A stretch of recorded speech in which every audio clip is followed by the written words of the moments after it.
Arado, AR-234.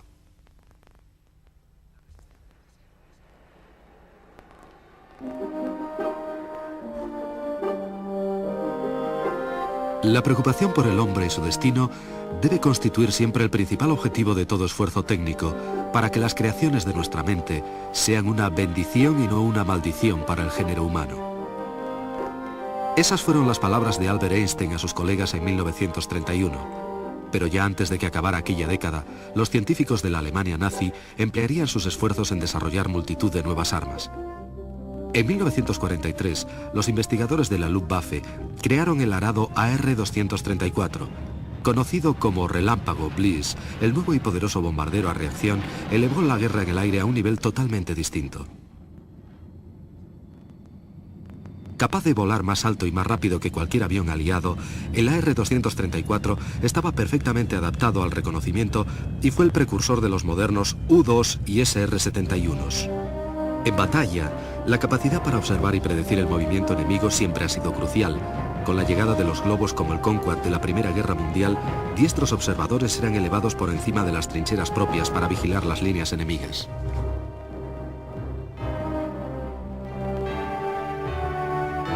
Naves sofisticadas y más ligeras que el aire como el imponente Zeppelin significaron un enorme avance en el reconocimiento aéreo. Pero globos y dirigibles eran extremadamente vulnerables, por lo que pronto hubo que recurrir a los aviones convencionales. Tras la llegada de la fotografía aérea, las más inescrutables posiciones en el corazón de las líneas enemigas eran captadas por la cámara y luego analizadas. Pero aquellos aviones de reconocimiento iban escasamente armados y las pérdidas eran cuantiosas. Cuando de nuevo estalló la guerra en Europa, las columnas nazis sabían exactamente qué tenían delante, ya que las posiciones enemigas les habían sido exactamente detalladas antes de que empezara la batalla. El Füssler Storch, casi un helicóptero, podía aterrizar y despegar casi en cualquier sitio. Fue el avión con el que los alemanes liberaron a Mussolini de su montaña prisión en 1943. Ya en 1936, Ernest Udet había conseguido mantenerlo inmóvil en el aire contra una ligera brisa. Sus fantásticas características Stoll eran consecuencia de una prodigiosa aerodinámica basada en la hipersustentación, ranura fija de borde de ataque en toda la longitud del ala, extensos flaps y grandes superficies de control. Sus ventanas laterales sobresaliendo del fuselaje proporcionaban una magnífica visión hacia abajo. El Henschel HS-126 de alas de parasol era mucho más pesado. Asignado a unidades terrestres, el 126 fue el primer avión de reconocimiento de corto alcance de la Luftwaffe, enteramente metálico y voló extensivamente en el frente ruso.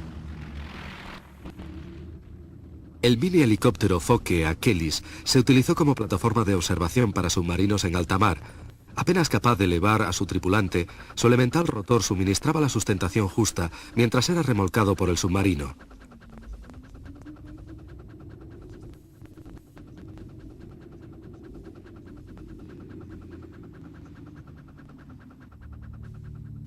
Pero el más extraño de todos fue, sin duda, el asimétrico Bv-141 de Blond und Voss. Obra del doctor Richard Voss, fue diseñado como avión de reconocimiento táctico y bombardero ligero. Agradabilísimo de volar, entró en acción en 1941 en el frente del Este, aunque con éxito modesto. La cabina a la derecha del fuselaje compensaba perfectamente el par de giro de la hélice, una idea que funcionó muy bien.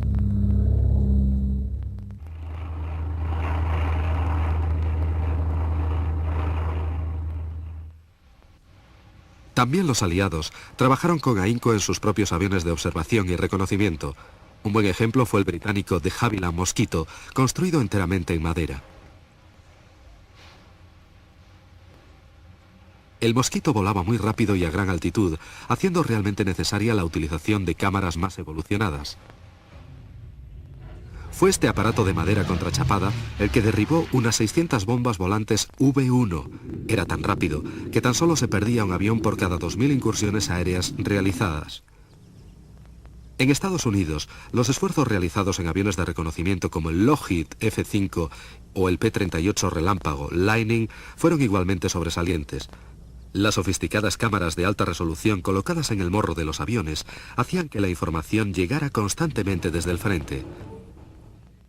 Sus imágenes mantenían a los mandos aliados al tanto diariamente e incluso cada hora de la actividad enemiga. El revelado de la película in situ proporcionaba a los mandos información en el transcurso mismo de una batalla.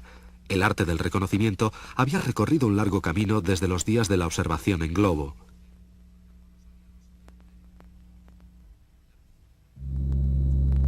El Lightning relámpago era una plataforma ideal para las cámaras. Rápido, estable y manejable, era capaz de volar distancias excepcionalmente largas. Sus dos motores daban seguridad a los pilotos que sabían al avión capaz de volar con solo uno de ellos. El Lightning era grande, de amplio compartimento a proa y podía albergar gran cantidad de equipo fotográfico. El espacio habitualmente ocupado por las ametralladoras calibre 50 en el morro era el sitio perfecto para las cámaras. Lejos de los motores y de su vibración, tomaban fotografías más nítidas.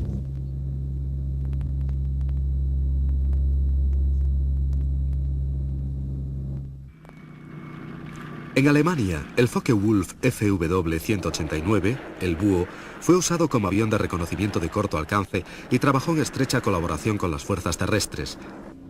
Su cabina acristalada proporcionaba a los tres tripulantes una excelente visión. Operó principalmente en el frente del este.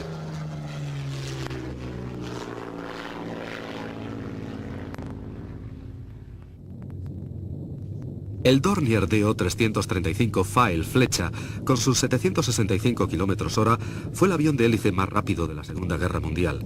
Originalmente previsto como caza, podía ser un excelente avión de reconocimiento capaz de dejar atrás a cualquier interceptor enemigo. Dos motores Daimler-Benz de 1900 caballos impulsaban su inusual combinación de hélice tractora y hélice propulsora.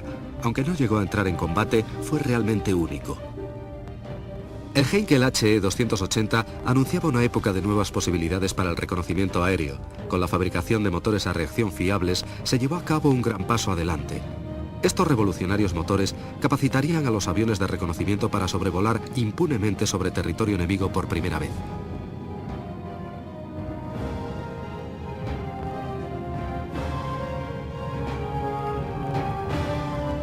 Aunque el HE-280 hizo historia por ser el primer avión de combate a reacción que voló como tal y no como avión experimental, fracasaría contra el extraordinario Messerschmitt Me-262. Con fuselaje en forma de tiburón, el 262 era 160 km/h más rápido que cualquier otro avión aliado del momento. Tras el éxito del 262, estaba su motor Junkers Jumo 004, el primer motor a reacción del mundo fabricado en serie. Aunque los aliados lo admitían de mala gana, aquel Jumo producía casi 900 kilos de empuje. A pesar de que su término medio de vida se medía en decenas de horas, fue una especie de obra de arte de la época. Uno de los aviones equipados con estos motores Jumo era el Arado 234. Erich Sommer fue uno de los primeros en volarlo en combate. Recuerdo mi primer día en ese maravilloso avión. Era un aparato fantástico, recién fabricado. Me dijeron que tenía 150 libras de empuje para conseguir que el pájaro metálico se levantara. Magnífica visibilidad por los laterales y también podías ver debajo por entre las piernas. Para los vuelos de reconocimiento era el aparato ideal. La colosal maquinaria militar alemana resurgió de sus cenizas tras la Primera Guerra Mundial. Hitler planeó construir un Reich que durara 1000 años. Y un mundo atemorizado contempló cómo interminables formaciones de la Luftwaffe empezaban a poblar los cielos. La industria aeronáutica alemana crecía de forma asombrosa. Los constructores vertían un flujo interminable de aparatos. Bombarderos, cazas, entrenadores y transportes salían sin parar de las cadenas de montaje. A pesar de las limitaciones impuestas en el Tratado de Versalles, los índices de producción aumentaron y los alemanes, inmersos de nuevo en el trabajo, vieron en Adolf Hitler al dirigente que estaban necesitando.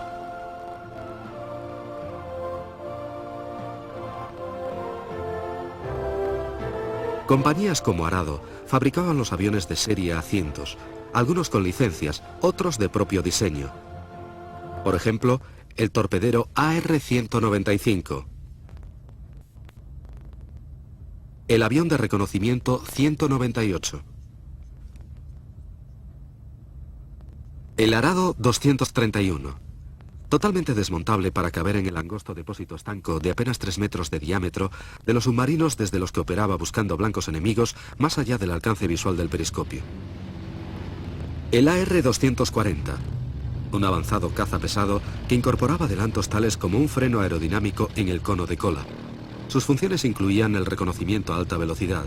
En diciembre de 1942, el programa del 240 terminó como resultado de presiones políticas.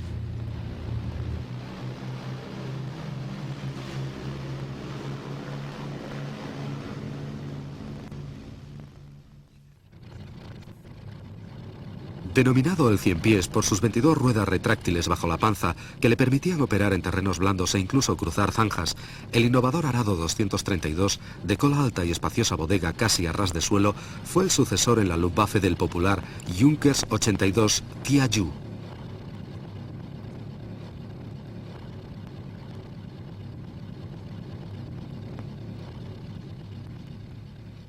Pero al finalizar la guerra, el avión más moderno fabricado por Arado fue el 234 de propulsión a reacción.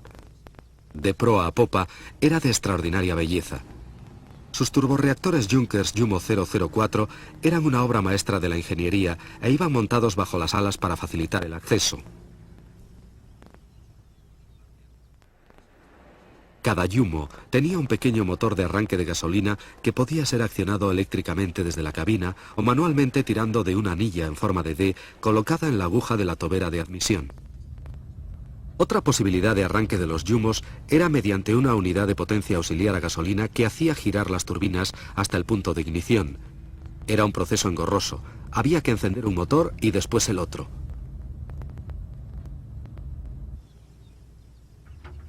Los depósitos de combustible para los sedientos Jumos necesitaban tanto espacio que los primeros 234 carecían de tren de aterrizaje. Tras levantar el avión con enormes gatos, se les introducía debajo un triciclo en forma de T sobre el que se apoyaba para despegar. La toma de tierra se efectuaba sobre unos patines replegables, un audaz sistema dada la alta velocidad de la carrera de despegue, pero que permitió proseguir con las pruebas de vuelo.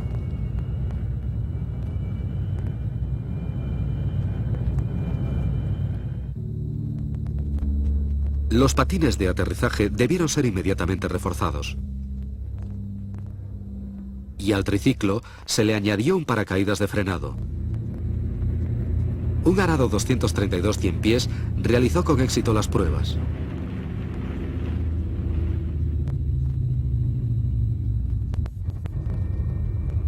Al final, el complejo procedimiento parecía funcionar más o menos bien. El triciclo se quedaba en el suelo cuando tú salías al aire, desenganchándose los circuitos de freno, ya que el piloto podía accionar desde la cabina los tambores de freno de las dos ruedas traseras. Cuando el avión liberaba al triciclo, este era frenado por un paracaídas que permitía recuperarlo para despegues posteriores. Aunque estaban hechos a medida, era crucial ajustar muy bien el triciclo al avión de cada vez y mantenerlo en muy buenas condiciones.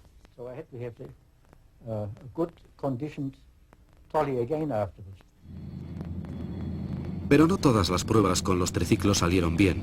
Los mecanismos de desenganche no siempre funcionaban y el estado de la pista podía afectar al despliegue del paracaídas.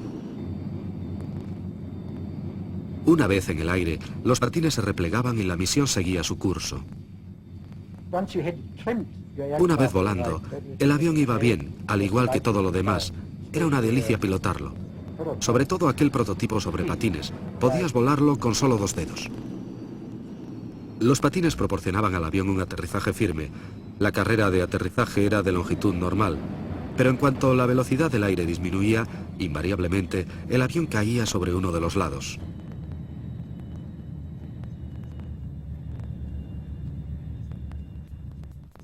El patín principal, replegable hidráulicamente, estaba instalado en el eje central del avión.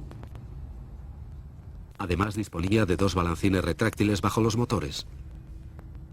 El triciclo tenía frenos en las 2 ruedas principales, rueda de morro orientable y un mecanismo de desenganche rápido. Se hicieron algunas pruebas con el triciclo fijo sobre el fuselaje, pero su peso y aerodinámica penalizaban severamente las prestaciones del avión.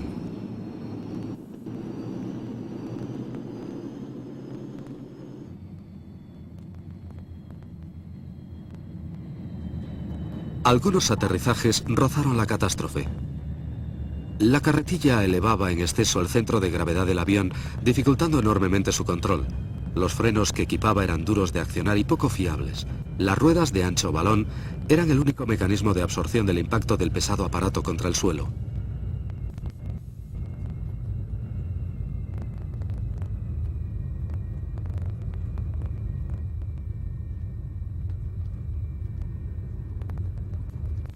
Este triciclo, que no fue construido para soportar el vapuleo del aterrizaje, finalmente se rompe sobre el irregular terreno tras haber agotado la pista.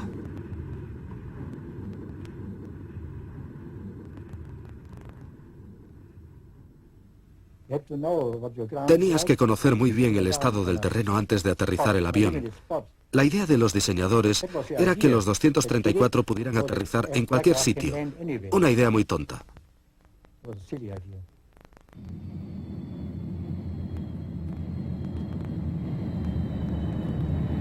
Tomar tierra sobre aquellos patines no era fácil. Las esperanzas iniciales de que el sistema del triciclo pudiera ahorrar peso y espacio interior se demostraron impracticables y poco tiempo después empezó a diseñarse un tren de aterrizaje convencional para aquellos aviones.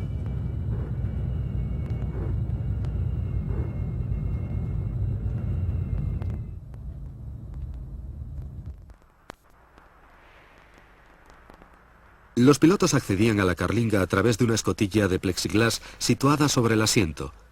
El uso masivo de plexiglas daba a los pilotos de la Luftwaffe una incomparable visión del exterior. Preparé el avión, lo alineé para tomar tierra a poca velocidad y dejar que se abollara un poquito el morro al aterrizar. Y entonces, como una especie de iluminación, apareció por la parte del oeste como una tormenta y se convirtió en un avión de papel. No se rompió, pero acabé en un campo de trigo. Por poco se quema el avión porque los gases de escape incendiaron el trigo. El aterrizaje sobre patines en los primeros AR-234 tenía evidentes ventajas y desventajas. Con patines, el piloto podía tomar tierra sobre lodo, hierba, nieve, hielo, casi en cualquier sitio. Pero una vez en tierra, tenía poco control direccional y ningún tipo de freno. Mantener el avión derecho era una cuestión más de suerte que de habilidad. Esta sensación de impotencia y la falta de control a menudo convertían los últimos segundos del aterrizaje en una experiencia angustiosa.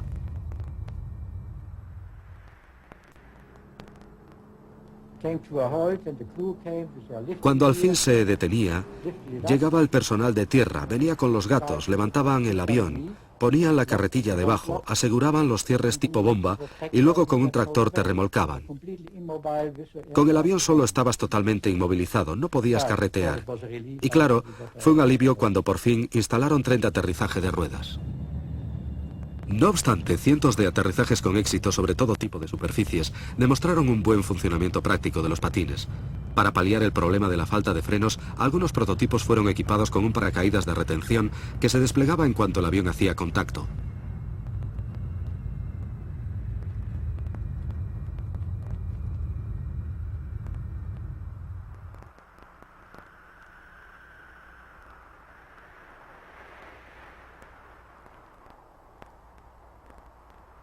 Alojado en un recipiente ventral, el paracaídas reducía realmente la carrera y fue incorporado como equipo estándar en todos los sucesivos AR-234. Un cable de apertura accionaba el paracaídas desde la cabina.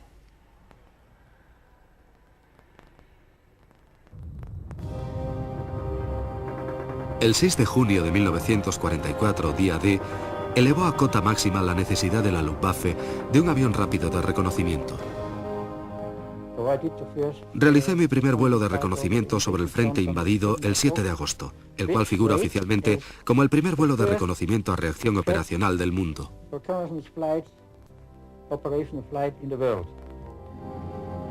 La velocidad de la R-234 era justo lo que esperaba la Luftwaffe. Como plataforma de reconocimiento, era inalcanzable para los interceptores aliados. Irónicamente, uno de los nuevos aviones fue abatido en su primera misión por fuego amigo.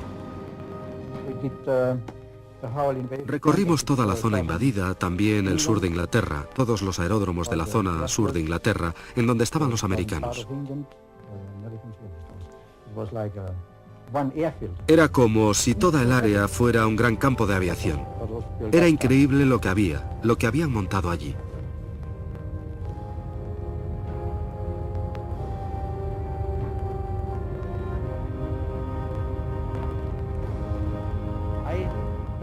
Y tomé fotografías para que vieran que las V1 y V2 no habían acabado con la resistencia británica.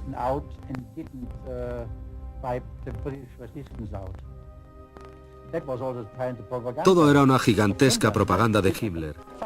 Decía, resistid en el frente del este una semana. Nuestras portentosas armas destruirán Londres e Inglaterra caerá y los Estados Unidos caerán con ella.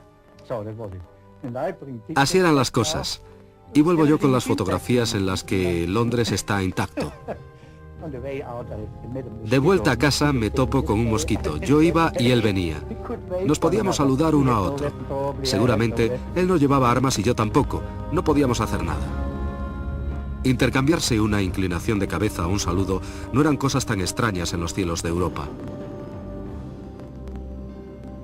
Los aterrizajes tendían a ser airosos y bien orquestados. La velocidad de aproximación de los aviones era la adecuada para la destreza de la mayoría de los pilotos. La toma se producía a unos 150 km por hora con una carrera de aterrizaje de unos 450 metros. Debido a la escasez de motores Junkers-Jumo, prácticamente monopolizados por el Messerschmitt 262, Arado se decantó por los BMW para impulsar su nuevo cuatrimotor AR234. Los 4 BMW tenían una más favorable relación peso-empuje y dieron a este Arado Blitz relámpago un poco más de potencia. La nueva configuración fue probada primero alojando cada motor en su propia góndola separada. Pero la alta resistencia al avance y peor estabilidad llevaron a una configuración más simple, 2 motores en cada góndola, con lo que el avión ganó en aerodinámica respecto a su predecesor.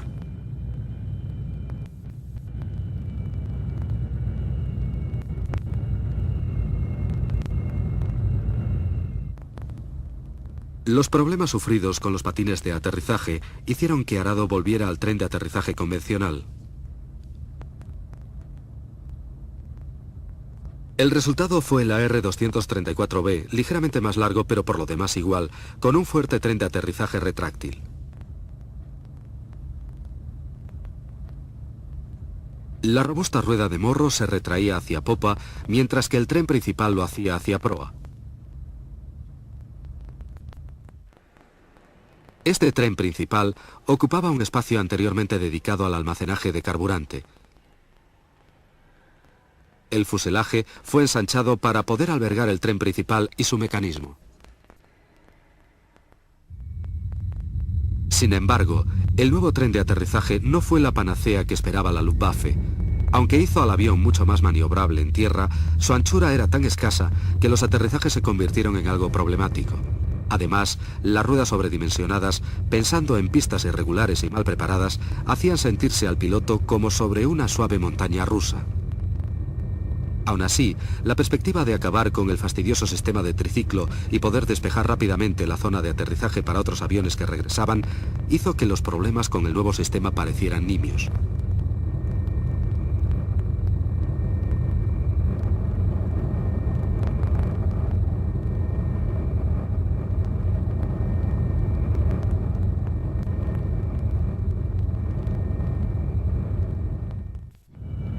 Típico de la primera generación de reactores, tanto los Junkers como los BMW eran motores extremadamente sedientos. El radio de acción siempre fue importante y en un intento de ampliar el corto tiempo de vuelo del relámpago Blitz, se le acoplaron unos tanques auxiliares lanzables de 290 litros suspendidos bajo los motores. Los 3.700 litros de carburante que llevaba el avión en el interior se ubicaban en 2 tanques de caucho flexible montados en el fuselaje. Con ellos, el alcance máximo variaba entre 660 kilómetros a nivel del mar y casi 1.600 kilómetros a 9.450 metros de altura. El bajo empuje de aquellos turborreactores Junkers y BMW alargaba en exceso la carrera de despegue, así que a menudo estaban equipados con cohetes auxiliares de despegue. Cada uno proporcionaba 495 kilos de empuje adicional y se consumían a los pocos segundos de elevarse del suelo. El único AR-234 que se conserva en el Instituto Smithsonian de Washington está equipado con estos cohetes, denominados unidades RATO, Rocket Assisted Takeoff. Se trataba de sistemas modulares de potencia en forma de huevo con un motor cohete en su interior. Fueron utilizados en diversos aparatos de la Luftwaffe. Complejo pero fiable, el componente mayor del pequeño cohete era el tanque de carga propulsora en forma de pelota.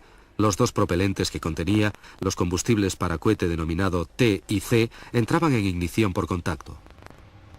Las unidades RATO se almacenaban vacías. Una pequeña carretilla las trasladaba al depósito de repostaje.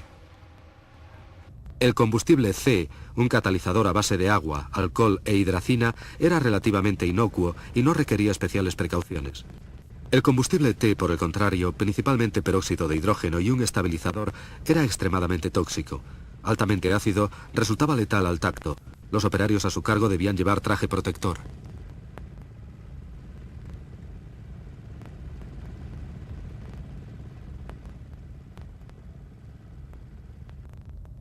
Estas unidades de cohetes eran lanzables y equipaban un pequeño paracaídas en su extremo que se desplegaba automáticamente.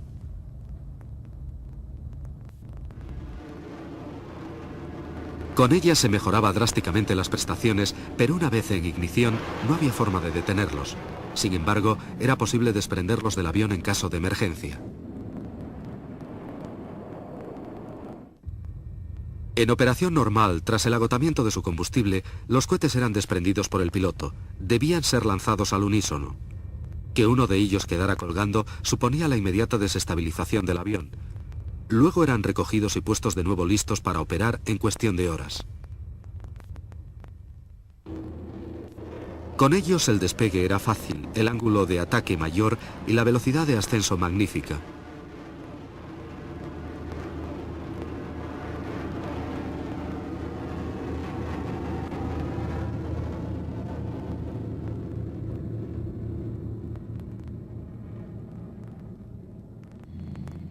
Sin ellos, tanto ángulo de ataque como velocidad de ascenso se reducían drásticamente.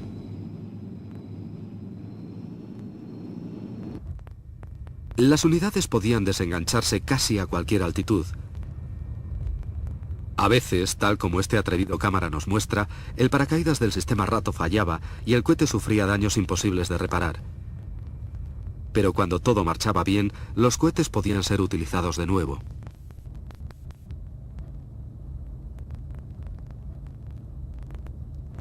Tras su recuperación, cada unidad RATO Walter era limpiada para eliminar todo resto de propelente, haciendo pasar agua empujada por aire comprimido por su interior. Luego eran inspeccionadas, puestas en estado de vuelo y almacenadas.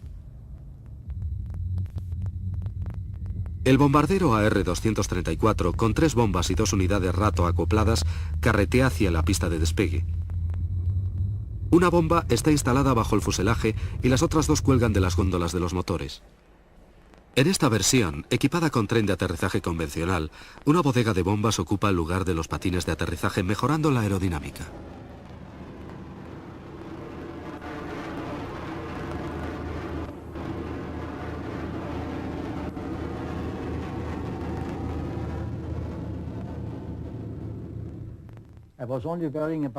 Yo solo centraba mi atención en los despegues, aterrizajes y trepadas. Una vez en vuelo, sabía que no podrían alcanzarme. No había caza aliado capaz de atacarnos. Éramos demasiado rápidos. En octubre de 1944, el Blitz relámpago era aún una novedad. Aquí vemos al piloto Horst Götz preparándose para una misión de reconocimiento sobre objetivos aliados, mientras personal de tierra y curiosos se apiñan alrededor del morro transparente del avión. El AR-234 solo era vulnerable al ataque durante el despegue y aterrizaje. Y eso ya sucedió. Ambos, americanos y británicos, reivindicaron derribos del AR-234. La mayoría fueron ataques por sorpresa contra desprevenidos pilotos de la Luftwaffe que tan solo se dieron cuenta del peligro cuando ya era demasiado tarde.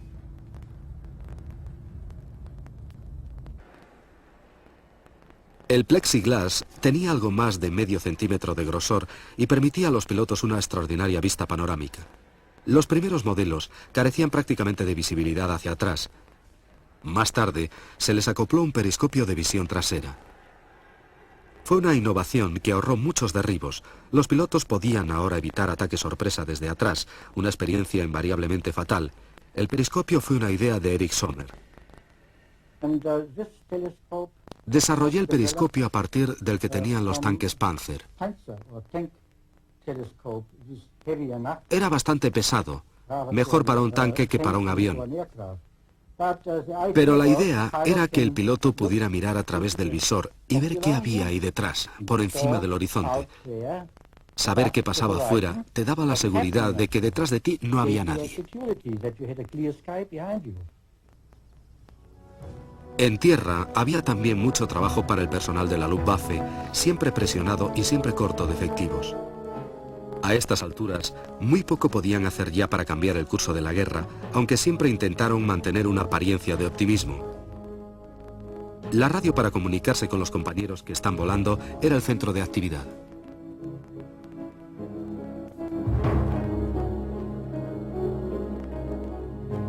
Horst Goss, que aparece a la izquierda, era uno de los pilotos de élite de la Luftwaffe asignados a la R-234. En estas imágenes tomadas por su compañero y buen amigo Erich Sommer, Horst y los otros ponen cara de despreocupación en una época de locura. A diferencia de los pilotos aliados, los hombres de la Luftwaffe no tenían un sistema de rotación. Volaban hasta morir o hasta ser derribados, y todos ellos sentían que ese día se acercaba a pasos agigantados.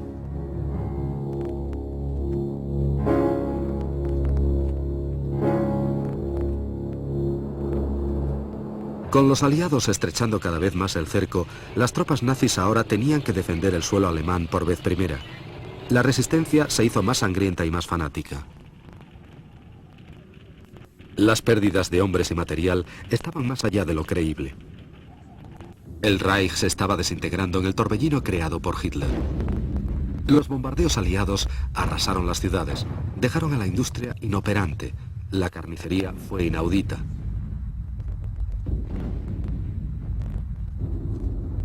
Las misiones de bombardeo aliadas se concentraban sobre los recursos estratégicos alemanes que quedaban. Las refinerías de petróleo eran machacadas por enormes formaciones de bombarderos. Sabían que si destruían los suministros de carburante, la maquinaria de guerra del Reich caería a sus pies. Los alemanes trataron frenéticamente de trasladar las factorías bajo tierra, pero fue ya demasiado tarde.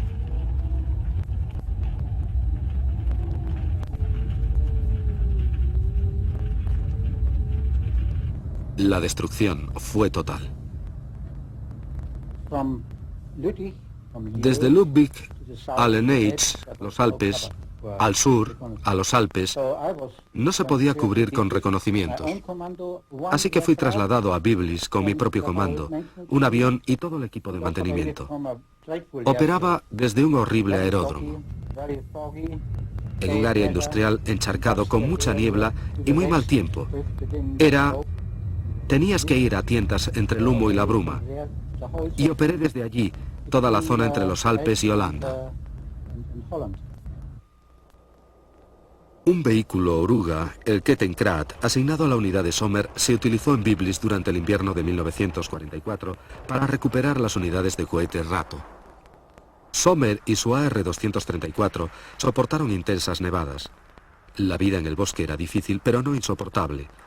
Aunque el frío era muy severo y a menudo hacía imposible volar, la camaradería era muy fuerte y la vida se vivía día a día.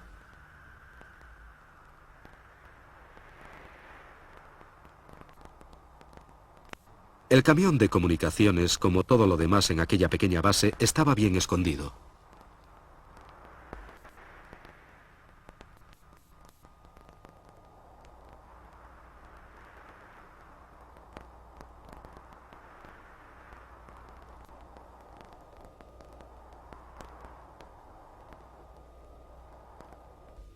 La pista en el bosque era simple, una amplia franja abierta entre los árboles.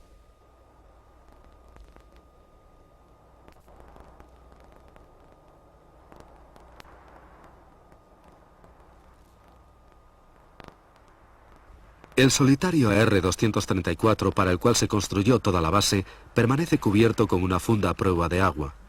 Los aterrizajes y despegues desde esa posición eran peligrosos debido a lo corto de la pista, que no dejaba margen para fallos mecánicos o humanos.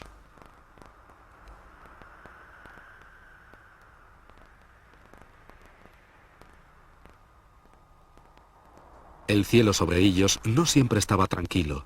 Las estelas de los bombarderos aliados, de los cazas o las piruetas de los combates aéreos eran habituales sobre sus cabezas.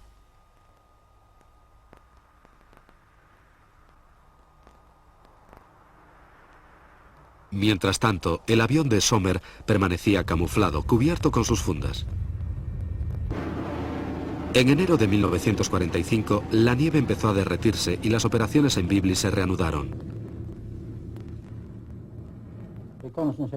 En Italia se acabaron totalmente los reconocimientos y yo tuve que establecer un comando allí. La víspera de Navidad de 1944, el avión AR-234 de Sommer fue destruido en una incursión aérea. Lo reemplazaron inmediatamente. En febrero siguiente, un convoy de camiones de suministros fue alcanzado por aviones aliados en los bosques cercanos. Sommer y sus compañeros inspeccionaron el cruel resultado, impresionados por la total destrucción.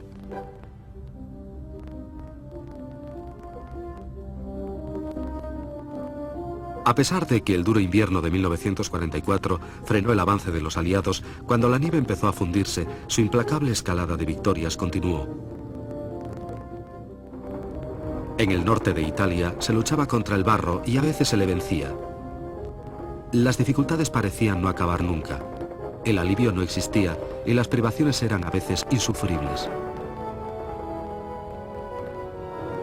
En aquella batalla de desesperación, los propagandistas nazis continuaban vertiendo mentiras de esperanza. Pero para la mayoría, la esperanza se había perdido hacía mucho.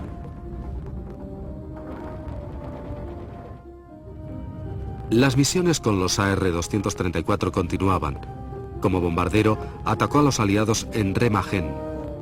La velocidad del relámpago Blitz hizo que fuera una de las pocas armas alemanas que podían operar con relativa impunidad.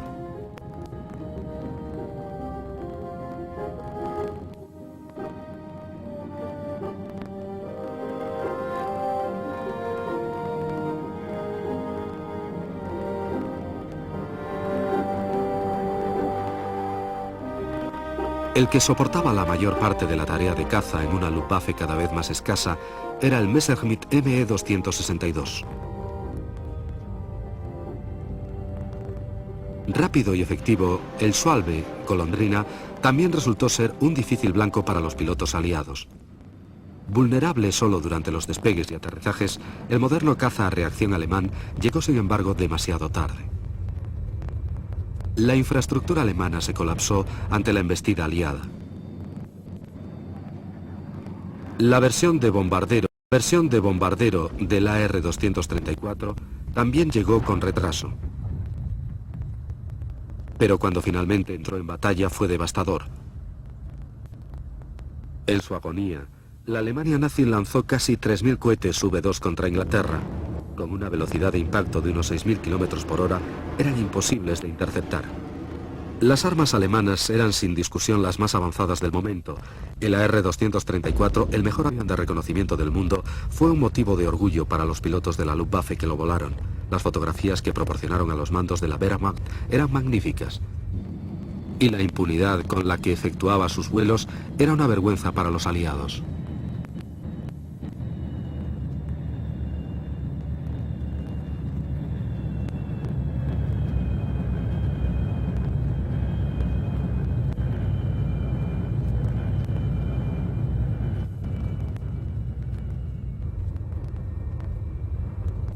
Los principales puentes que cruzaban el Rin fueron el objetivo principal de aviones de reconocimiento de ambos bandos. El AR-234 no siempre era invencible. Este, con un motor incendiado, no tiene salvación. En la primavera de 1945, la maquinaria militar alemana se estaba desmoronando y los aliados se empujaban con fuerza hacia el corazón del Tercer Reich. La variedad y cantidad de aviones alemanes encontrados en los aeródromos esparcidos por Europa fue simplemente asombrosa.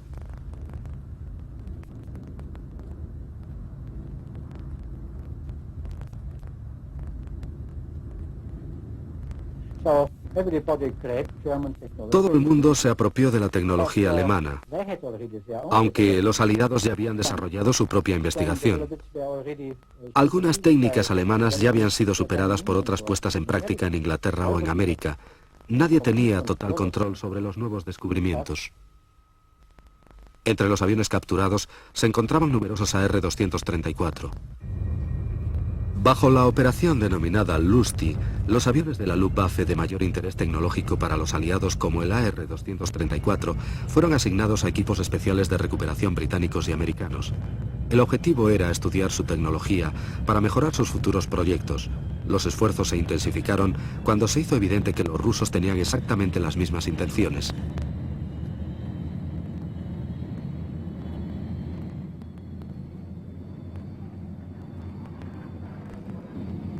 Estos aviones, del mayor interés para Estados Unidos y Gran Bretaña, fueron volados a Cherburgo, Francia, donde eran embarcados.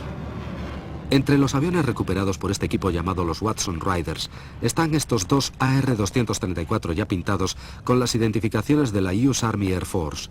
Preparados para el traslado, los Relámpagos o Blitz, junto con otros muchos modelos, pronto iban a realizar el largo viaje transatlántico. Entre los raros tesoros que aterrizan en Cherburgo, vemos al caza nocturno Heinkel 219 y el ME 262 monoplaza. Otro hallazgo fue el ME 262 en versión de caza nocturno biplaza con su conjunto de antenas radar colocadas en el morro. Fue el caza nocturno más rápido de la guerra.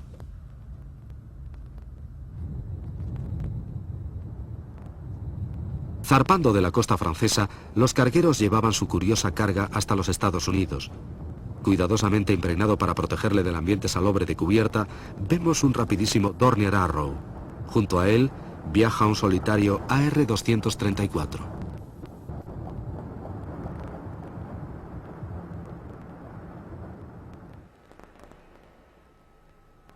Hoy en día, solo se conserva un AR-234.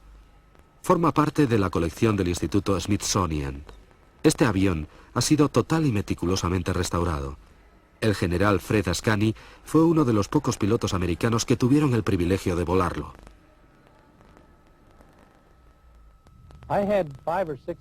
Hice 5 o 6 vuelos en este avión y disfruté cada uno de ellos en cuanto logramos poner los motores en marcha. Estabas muy cómodo, igual que en la butaca del salón.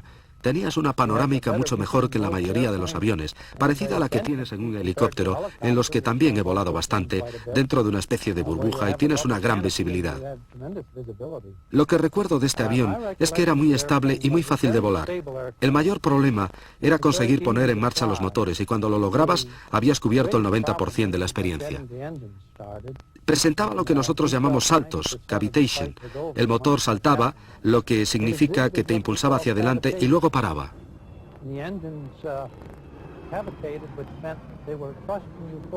Así es que estabas en una especie de baile hacia adelante y hacia atrás. Ocurría todo el tiempo durante la aproximación para tomar tierra, y es una extraña sensación a menos que estuvieras acostumbrado. Este aparato podía operar fácilmente como un avión antibombardero adicional para complementar a los cazas ME-262 porque tenía todas las condiciones y, por supuesto, la velocidad necesaria para interceptar a las formaciones de bombarderos. Si hubieran dispuesto de ellos en las cantidades necesarias, a pesar de todo, las cosas hubieran cambiado totalmente.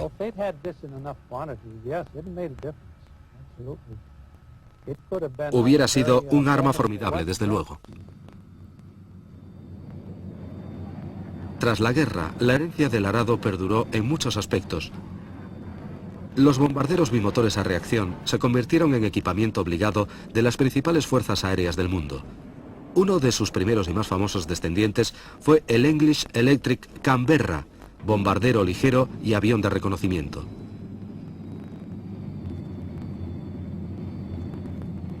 El Canberra voló por primera vez en 1949. Llevaba 2 tripulantes y una impresionante carga de bombas. En versión bombardeo, avión de reconocimiento y base de pruebas, el avión voló hasta los años 90.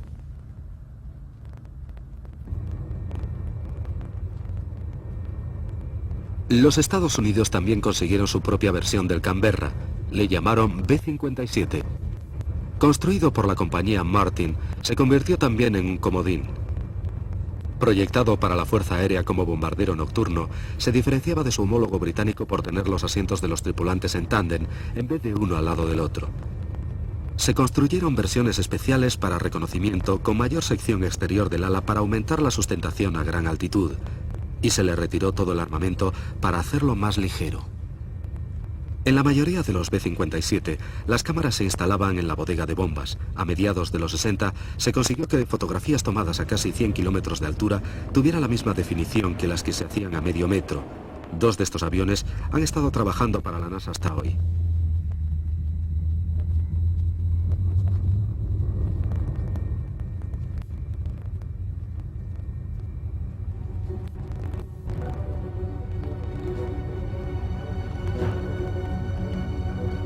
Llevan casi 50 años sin volar y solo uno se conserva hoy en día. Fruto de una época de intenso sufrimiento y extraordinarios logros tecnológicos, el Arado AR-234 fue una espléndida plataforma de reconocimiento y un bombardero formidable. Apodado el Relámpago, su fuerte era la velocidad y a menudo su única defensa. Al igual que las demás armas, encarna lo bueno y lo malo presente en todos los logros científicos.